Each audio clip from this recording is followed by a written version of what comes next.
कराची में नर्सरी के करीब कायम नस्ला टावर को खाली करने की मुद्दत का आज आखिरी रोज है। इमारत में अभी भी कई अफराद मुकीम हैं। गुज़िश्ता रोज इमारत के बिजली और पानी के कनेक्शन काट दिए गए थे। रिहायशियों ने अदालत से अपील की है कि मकीनों को मुआवजा दिए बगैर नस्ला टावर ना गिराया जाए। इस वक्त बोल न्यूज़ के नुमाइंदे अमजद कायम खानी नस्ला टावर के बाहर मौजूद हैं, उनसे बात कर लेते हैं। अमजद, बताएगा क्या सूरत हाल है और मकीन इस वक्त कहाँ है और क्या कहते हैं?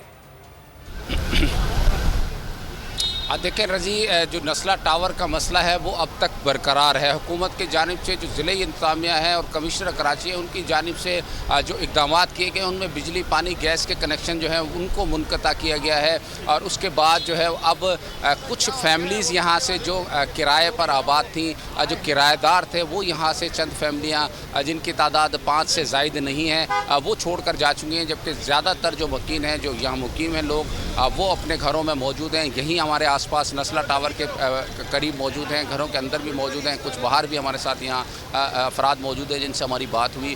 उनका कहना, जो रिहायशी है उनका कहना रजी यही है कि जब तक जो सुप्रीम कोर्ट का हुक्म है, जिसके मुताबिक सुप्रीम कोर्ट ने हुक्म दिया है कि नस्ला टावर के जो मकीन हैं उनको उनका मुआवजा दिया जाए, उसके बाद इसको गिराया जाए। जो कमिश्नर कराची की जानिब से आज कार्रवाई की गई है उसमें एक इश्तिहार जारी किया गया मुख्तलिफ अखबारात में, जिसमें धमाका खेज़ मवाद से कंट्रोल्ड धमाके के ज़रिए इमारत गिराने के तजर्बा रखने वाली कंपनियों से 2 रोज़ के अंदर जो है वो दरख्वास्तें तलब की गई हैं। उनसे दरख्वास्तें मंगाई गई हैं कि कंपनियां जो हैं वो कमिश्नर ऑफिस से रब्ता करें, ईमेल के ज़रिए या बराह रास्त बिलमुशाफा आकर मुलाकात करें और बताएं कि वो इस इमारत को किस तरह गिराएंगे।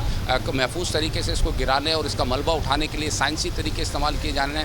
कल गुज़श्ता रोज़ जो है रजी एक इजलास भी हुआ था कमिश्नर ऑफिस में, जिसमें यह तय किया गया था कि इश्तिहारात जारी किए जाएंगे और मुख्तलिफ जो कंपनियाँ एक्सपर्ट हैं उनको बुलाया जाएगा और उनसे इस इमारत का सर्वे कराया जाएगा। 15 मंजिला ये इमारत है, 150 के करीब इसमें फ्लैट हैं, जिसमें से 44 फैमिली जो ठीक है। अमजद, मजीद भी आपसे अपडेट्स लेते रहेंगे। फिलहाल शुक्रिया।